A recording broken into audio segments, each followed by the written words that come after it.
कुछ कहें, कुछ सुने, मिलकर समस्याओं का कुछ समाधान करें। आज इस एपिसोड में हम चर्चा करेंगे पारिवारिक बिगड़ते समीकरण, टूटते परिवार एवं उसका समाधान। परिवार समाज की एक छोटी इकाई है जहां बच्चे का लालन पालन होता है और उसके संस्कारों की, विश्वास की, आदतों की, कार्यशैली की, जीवन की एक नींव पड़ती है, उसे एक दिशा मिलती है। समय के साथ जिस रफ्तार से तकनीक और जीवन शैली में परिवर्तन आया है, उसका सीधा असर वर्तमान परिवारों में देखा जा सकता है। परिवारों के विघटन और आपसी संबंधों की दूरियों में मानसिक, सामाजिक, सांस्कृतिक रूप से हर कोई प्रभावित होता है। आज उसने समस्त संसार को प्रभावित किया है। सामान्य रूप से कहें तो परिवार छोटे और उनकी समस्याएं विशाल होती जा रही हैं। पहले संयुक्त विशाल परिवार होते थे और सब मिलकर समस्याओं का, घर के कार्यों का, जिम्मेदारियों का, परेशानियों का हल निकाल लेते थे। आज वसुधैव कुटुंबकम की बात तो होती है, लेकिन परिवारों में बिखराव है, विसंगतियां हैं। परिवार खुशहाल तभी होता है एक दूसरे का ध्यान रखा जाए, एक दूसरे के प्रति विश्वास हो। हमारे समय में बड़े होते बच्चे अपने कजिन से त्योहारों पर या लंबी छुट्टियों में ही औपचारिक रूप से नहीं मिलते थे। वे उनकी गिनती भी अपने भाई बहनों में किया करते थे, क्योंकि सबके लिए नए कपड़े, खिलौने साथ साथ आते थे। चाहे चाचा लाएं या बड़े पापा ताऊ जी लेकर आए। आजकल की परिस्थितियां बहुत भिन्न हैं, यह युग भिन्न है, तो समस्याएं भी भिन्न हैं। मुद्दे की या गौर करने की बात यह है कि अगर घर की खुशहाली और अमनो चैन बरकरार रखना है, जिससे अच्छे सकारात्मक वातावरण में जीवन सुकून से गुजर सके और आने वाली पीढ़ी के बच्चे, जवान सब सही दिशा में बढ़ सकें, परिवार के प्रत्येक व्यक्ति की योग्यताओं को निखरने का पूर्ण अवसर मिल सके, तो किन बातों पर गौर करें। तो चलिए देखें कि मामला किन बातों से उलझता है या समस्याएं किन बातों से होती हैं। पहली बात, पारिवारिक कलह और समस्याएं उत्पन्न होती हैं और समीकरण बिगड़ते हैं जब परिवार के सदस्यों में वैचारिक मतभेद होता है, उनके सोच और विश्वास भिन्न होते हैं, तो झगड़े होना निश्चित समझिए। जैसे अधिकांश समय पुराने ज़माने के कपड़े और नई शैली के कपड़ों के कारण झगड़े हों, मतभेद हों, या पढ़ी लिखी कामकाजी बहू से घर बाहर दोनों जगहों की जिम्मेदारियों को निभाने की अपेक्षा की जाए। मानो ऐसा लगे कि जो टीवी स्टाइल चल रहा है वो हमसे मेल नहीं खाता है, हमारे परिवार से मेल नहीं खाता है। मूवी देखने की भिन्नता हो, पसंद नापसंद की भिन्नता हो, और उम्र के हिसाब से ये भिन्नता कई भागों में बढ़ सकती है। कई बार समस्याएं तब भी हो जाती हैं जब कहने, सुनने और समझने में अंतर आ जाए। कोई बात सामान्य ढंग से की जाए और सामने वाले को लगे कि उसे ही कुछ सुनाया जा रहा है, या मानो उस पर ताने मारे जा रहे हैं। कई विषय नाजुक होते हैं और फर्क सोच वाले व्यक्तियों के लिए भावनात्मक रूप से बहुत महत्वपूर्ण या महत्वहीन हो सकते हैं। इंसान का रंग, ससुराल, ननिहाल की बातें, कार्य करने का फर्क तरीका, जिसे काम ठीक से नहीं आता के रूप में माना जा सकता है। या यूं भी पुरुषों और स्त्रियों को ले लिया जाए तो उनकी सोच में, उनकी संरचना के अनुसार भिन्नता होती है। उनमें उनकी संस्कृति और लालन पालन का भी महत्वपूर्ण योगदान होता है। और भी कई कारण ऐसे होते हैं कि फर्क लोगों के लिए आप उपहार या व्यवहार में अलग अलग पैमाना अपनाएं। जैसे कई घरों में ये देखा जाता है कि लड़कों को अधिक महत्व दिया जाता है, लड़के लड़कियों में अंतर किया जाता है। बड़े बच्चों को ही अक्सर छोटे बच्चों की गलती पर भी अकारण डांट पड़ जाती है। सास ससुर से फर्क और मायके वालों से फर्क व्यवहार होता है। कई ऐसी बातें होती हैं, कुछ बहस के मुद्दे निकले हों और उनका कोई भी समाधान या संतुष्टिपूर्ण हल ना निकला हो। और उन मुद्दों को वहीं गुस्से में छोड़कर या तो पति पत्नी घर से बाहर चले जाए, पिता घर से बाहर चला जाए, पत्नी कोप भवन में आशियाना बना ले, कुछ समय के लिए बातचीत बंद रहे और फिर लगे कि अब सब तो सामान्य हो गया है। पर ऐसे मुद्दे सामान्य रूप से ज्वालामुखी तैयार करते हैं और फिर जिससे झंझट हुई हो उनसे हम कटने लगते हैं। हमारे संबंध और भावनाएं कहीं और जुड़ने लगती हैं। नशा, एक्स्ट्रा मैरिटल अफेयर्स आदि इसके भयंकर परिणाम हैं। परिवार के लोगों से संवाद सही या पर्याप्त या ठीक ढंग से ना हो, हर वर्ग के लोग ये सोचें कि उनका सुना नहीं जा रहा है, कभी शर्म से, कभी आदतन, कभी इज्जत के कारण हम कुछ कह नहीं पाए, पर करना तो अपनी मर्जी का है। घर में सही आदर्श ना हो, जो बड़े हैं उनके कहने और करने में बहुत अंतर हो। नए वैवाहिक जोड़े फर्क पारिवारिक परिवेशों से आते हैं, उन्हें एडजस्टमेंट का समय चाहिए। यदि संयुक्त परिवार हो तब भी इस बात का ध्यान रखना चाहिए कि उन्हें इस एडजस्टमेंट का भरपूर अवसर दिया जाए। यहाँ परिवार के लोगों को आवश्यकता पड़ने पर भी वैसी ही सलाह देना चाहिए जो जोड़ने वाली सलाह हो, तोड़ने वाली ना हो, और अकारण अनावश्यक सलाह देने से बचना चाहिए। बच्चे के परिवार में आने से सबके दैनिक और सामान्य रूटीन कार्य में बहुत बड़ा अंतर आता है। बच्चों को जन्म देना तो एक प्रारंभ है, इसके बाद जीवन के फर्क मायने और फर्क जिम्मेदारियां हो जाती हैं। बच्चे का शाला जाना जब आरंभ होता है तो उसे शाला कौन ले जाएगा, कौन लेकर आएगा, घर में कौन पढ़ाएगा, कौन कितना समय देगा।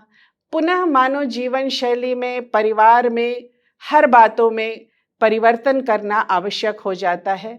आर्थिक समीकरण भी बदलते हैं जिससे परिवार में तनाव होता है। जवानी की भी अपनी अलग सोच और समस्याएं होती हैं।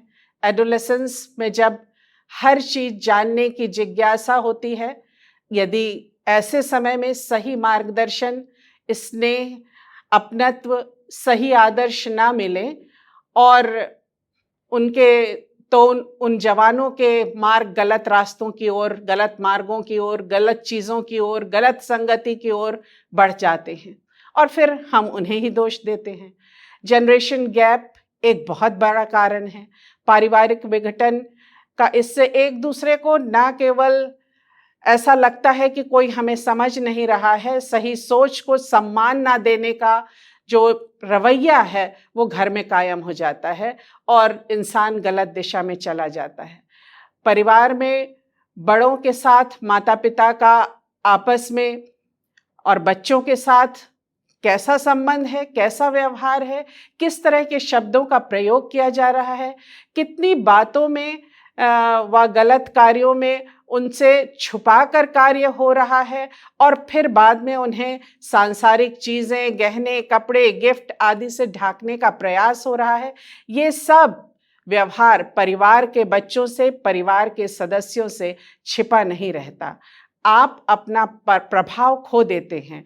आपको सबको यह नहीं भूलना है कि परिवार में किसी की आंखों से कुछ छुपा नहीं है। तलाक या एक स्थान से दूसरे स्थान पर नौकरी के लिए जाना भी इन कारणों में या पारिवारिक समीकरणों को बिगाड़ने का एक कारण होता है। कार्य के प्रति परिवार से अधिक रुचि रखना, प्रतिदिन कार्य के लिए कई घंटे यात्रा में बिता देना, घर परिवार को समय ना दे पाना या उनकी आवश्यकताओं के समय वहाँ उपस्थित ना रह पाना, ये समस्याएं आज बड़े शहरों में आम हो रही हैं और परिवार में इनसे तनाव उत्पन्न हो रहा है, परिवार के समीकरण बिगड़ रहे हैं, परिवारों में विघटन हो रहा है। आज्ञाकारिता की अपेक्षा तो की जाती है परिवार में बच्चों से या छोटों से, परंतु परिवार के अन्य सदस्य को बराबर की इज्जत या रिस्पेक्ट ना देना। ये बात ध्यान रखिए कि honour is more important than obedience. आप उन्हें भी उतना ही आदर मान दें और इस बात को ना भूलें।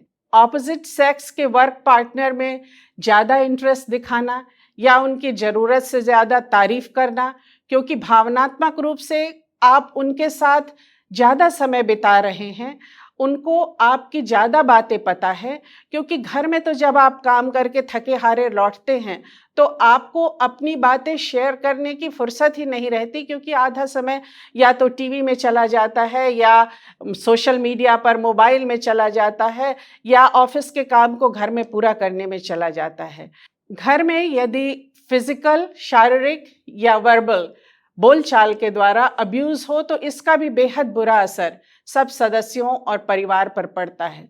ये सब लाल झंडियां हैं जिन पर आपको विशेष ध्यान देना है अगर आप वास्तव में पारिवारिक जटिलताओं को, समस्याओं को दूर करना चाहते हैं, पारिवारिक समीकरणों को सही करना चाहते हैं।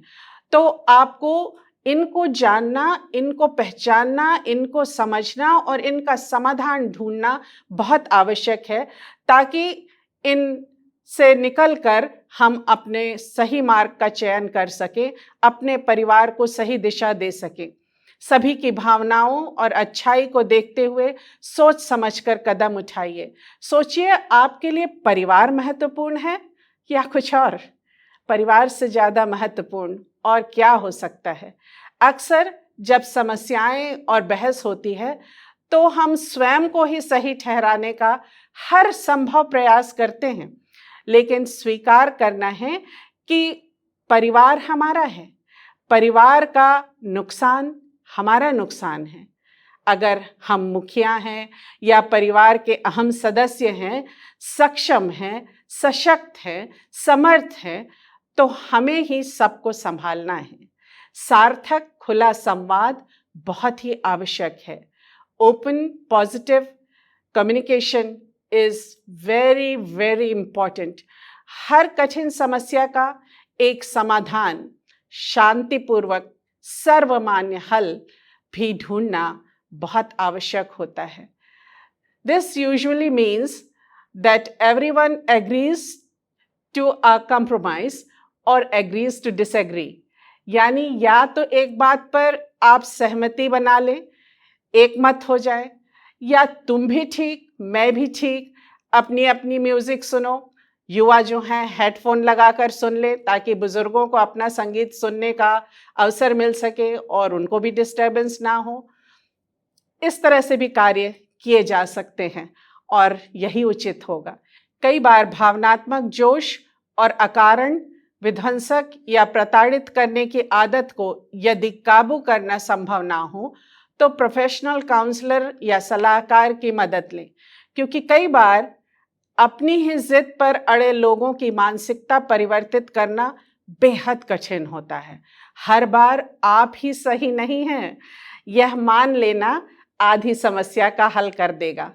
आप कुछ सुझाव पर अमल कर सकते हैं और देख सकते हैं कि इससे आपके जीवन में, आपके परिवार में क्या अंतर आता है।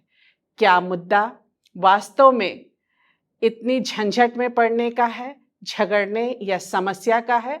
जैसे कई बार यूँ होता है कि पति चाहे घर में नीले रंग के पर्दे लगे और पत्नी झगड़े कि आपको रंगों की समझ ही नहीं है, पर्दे तो सफ़ेद ही अच्छे लगेंगे। अब या पति अपनी जिद छोड़ दे या पत्नी सोचे कि क्या मैं ही सही हूँ, मैं ही समझती हूँ वाले ईगो को सेटिस्फाई करना ज़्यादा ज़रूरी है या घर की शांति।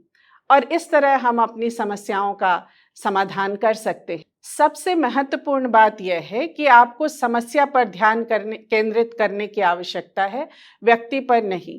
कितनी बार ऐसा होता है कि ये तो हमेशा ऐसा ही करते हैं, इनका सोच कभी नहीं बदल सकता, आदि आदि वाक्य कहकर हम उस वक्त की परिस्थितियों और समस्याओं को दूर करने की अपेक्षा पिछले मुद्दों और गुजरे समय में फंस कर रह जाते हैं।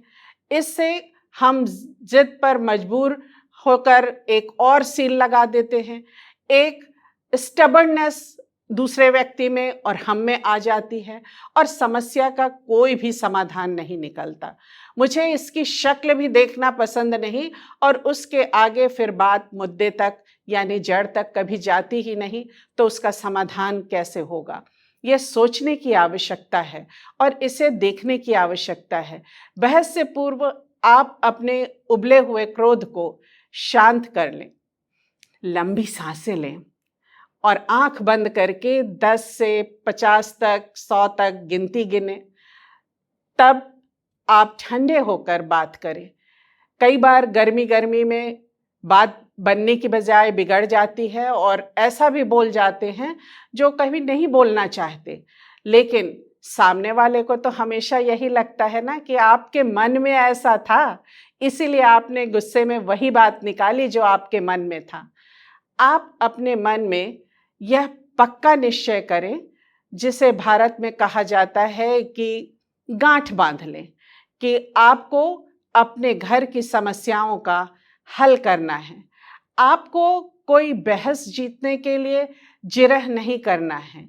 यहाँ बात हार और जीत की नहीं, लेकिन घर में सबकी शांति और खुशहाली की है। ये बात याद रखिए कि आपके परिवार के लोग आपके नौकर नहीं हैं, कि आपने हुक्म दिया और उन्होंने हुक्म की तालीम कर दी।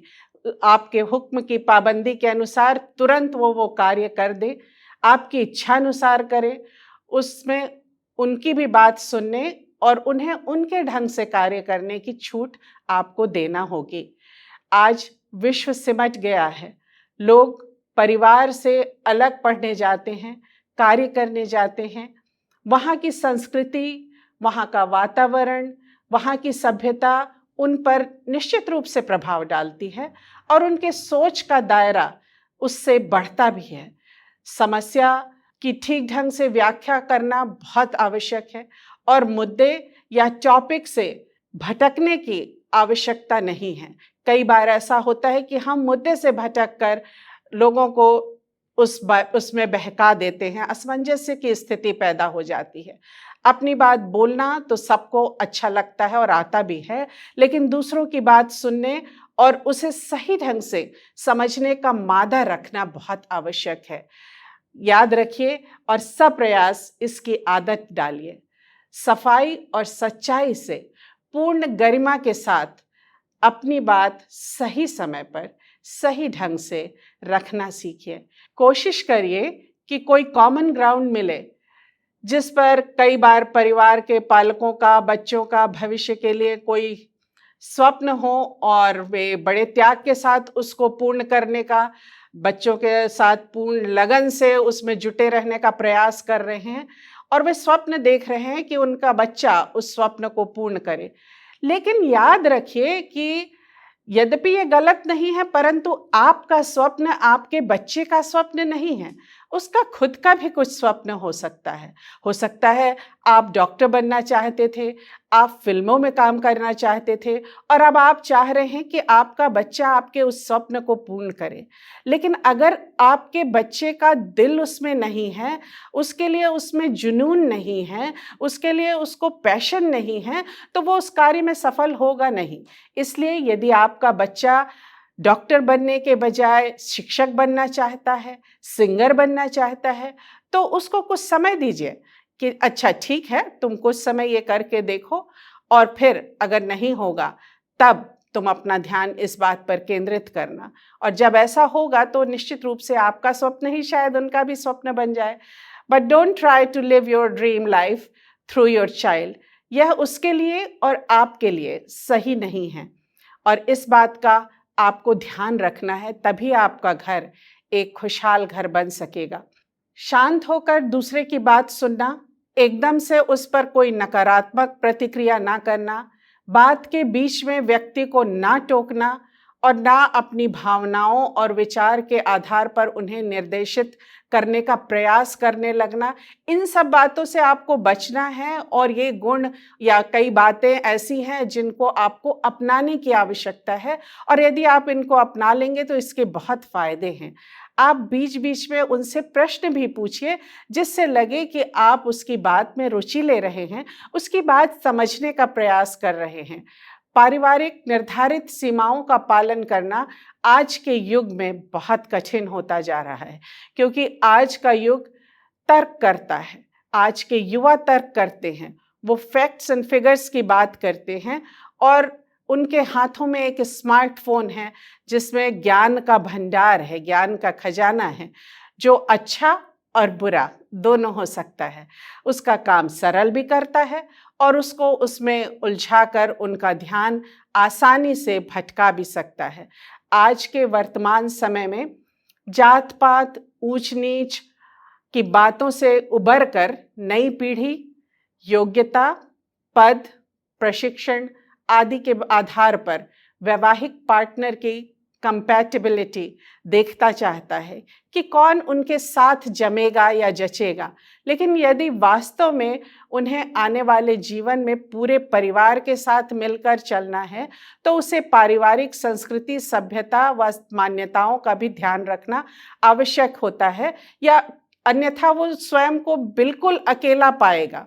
साथ काम करने वाले ज़रूर कुछ समय तक आपका साथ देते हैं, लेकिन फिर उन्हें भी अपने काम की जिम्मेदारियां हैं और उनको उसे प्राथमिकता देना है, वरना उनकी अपनी नौकरी भी खतरे में पड़ जाएगी। इसलिए आप परिवार का और परिवार के लोगों का ध्यान रखकर चलिए। परिवार और परिवार का सकारात्मक सपोर्ट हर किसी के लिए बहुत ही आवश्यक है, because only your family can give you unconditional love. आपके परिवार के समान प्रेम आपसे और कोई नहीं कर सकता। परिवार के सामने तो मुखौटे लगाकर मत जिए, सफाई और सच्चाई के साथ एक टीम की तरह मिलकर कार्य करें। याद रखिए कि टीम का एक खिलाड़ी भी अगर अपना समर्पण और लगन खो दे, लक्ष्य से भटक जाए, लक्ष्य से उसका ध्यान भटक जाए, तो टीम का जीतना मुश्किल होता है। हमें एक चेन की ऐसी कमज़ोर कड़ी नहीं बनना है कि पूरी ही चेन टूट जाए, पूरा परिवार बिखर जाए।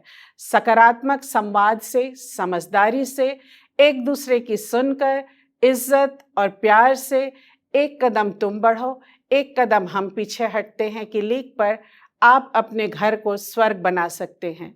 There is no place like home, हम कहते हैं। और घर एक ऐसी जगह बने जहां आपको पॉजिटिव एनर्जी मिले, प्रोत्साहन मिले, सुकून मिले, खुशनुमा वातावरण मिले, आपका तनाव दूर हो, आप शारीरिक और मानसिक रूप से रिलैक्स हो सके, तो आपका घर ही आपका स्वर्ग बन जाएगा। एक छोटा सा उदाहरण देकर आज की इस चर्चा को समाप्त करना चाहूँगी कि परिवार एक बगिया की तरह है जहाँ फूल हैं, फलदार वृक्ष हैं, बड़े पुराने छायादार वृक्ष भी हैं, लेकिन सबको मिलाकर ही एक खूबसूरत बगिया बनती है, एक खूबसूरत बागीचा बनता है। सबके कार्य भिन्न हैं, सुंदरता और गुण भी भिन्न हैं, लेकिन एक बीज को फूलदार या फलदार पौधा या छायादार वृक्ष बनने में समय लगता है। मालिक का धीरज, प्यार, देखभाल, खरपतवार यानी वीड्स आदि को निकालना, उसकी सफाई करना, अच्छी खाद, अच्छा पानी, सही मात्रा, सूरज की रोशनी आदि कई चीज़ें हैं जो उस पर अपना प्रभाव डालती हैं। ये बगीचा आपका परिवार है। विभिन्न पेड़ पौधे आपके परिवार के सदस्य हैं। आप बड़े छायादार वृक्षों को अपने घर के बुजुर्गों की तरह ले सकते हैं। उनको स्थानांतरित करने का प्रयास मत करिए, वरना वे मुरझा जाएंगे। क्या आप फूलों को देखकर खुश होते हैं, लेकिन उसे तोड़कर सजा कर रखेंगे तो वह बहुत दिन जी नहीं सकेगा, रह नहीं सकेगा, खुशबू बिखेर नहीं सकेगा, बिना फल बने, बिना किसी को तृप्त किए समाप्त हो जाएगा। बात बात में भावनात्मक रूप से बच्चों का दिल मत तोड़िए।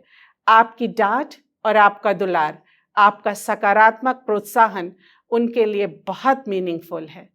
चलिए मिलकर अपने परिवार के बागीचे को संवारें, उसकी सुगंध व सुंदरता दूर दूर तक फैलाएं।